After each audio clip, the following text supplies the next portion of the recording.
anger or self-pity, but for what his death would do to his rents. They'd already been through so much. Mum collapsed into Dad's arm when the police broke the news. Matty was one of the 83 people murdered by that madman Ryan Kaine. Ryan bloody Kaine. Monster, terrorist bastard, fucking killer. Ryan bloody Kaine killed Matty. He killed Matt, dear God. At least he'd gone quickly. Always was the lucky one, not like Martin, no. Martin was going to die alone on a bloody mountain. Exposure would get him, or gangrene, painful and slow, and alone.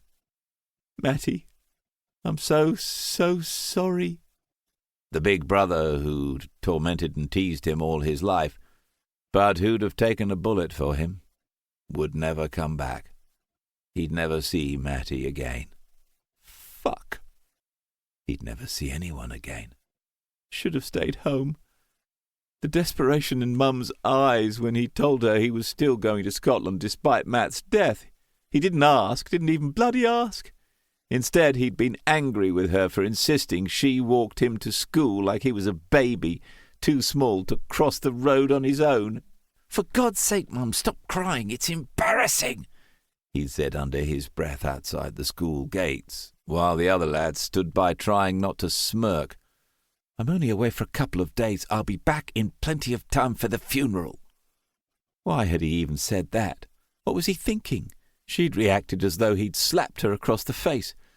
And he hadn't even apologized. He'd been a selfish bastard, didn't even say goodbye.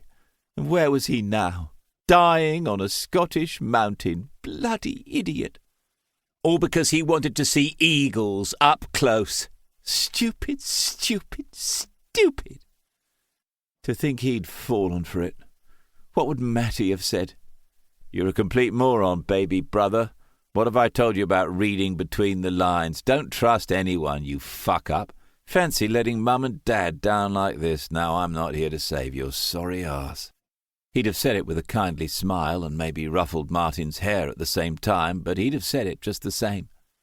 "Sorry, Matty. Sorry for being a fuck-up."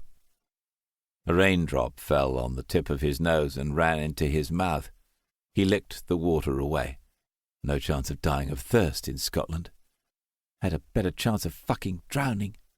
He sneezed. The movement shot a knife through his leg.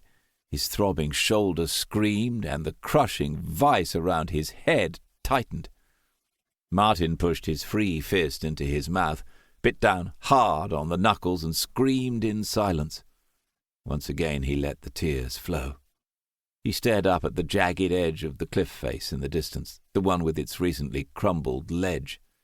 If there were any search teams, would the broken rocks point them down to him? Could he last long enough for that? Time passed slower than every single maths lesson he'd ever had with Ma Bancroft. Jesus, when would they put the old cow out of everyone's misery? She had to be pushing 50. Seconds, minutes, hours passed. The rain lightened and finally stopped, but a heavy blanket of fog took its place. Last night, before the sunset, the drubbing of a helicopter's rotor blades had given him brief hope, but the bloody thing had flown right over him without stopping. The spotters hadn't seen him. But why should they? The rocks hid him. Maybe that helicopter hadn't been searching for him after all. Perhaps someone else was lost on the mountain. Oh, God! They weren't coming. No one was coming. He'd fucked up for the last time. Mum, Dad, Matty, I'm sorry I let you down. So sorry. Martin Princeton closed his eyes to the cold grey mist, clamped his arms around his chest, and waited for death. Chapter 2. Wednesday the 16th of September, afternoon.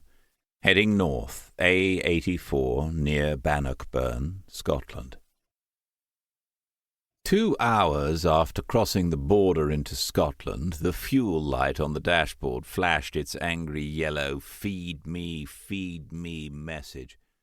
Ordinarily, Ryan Kaine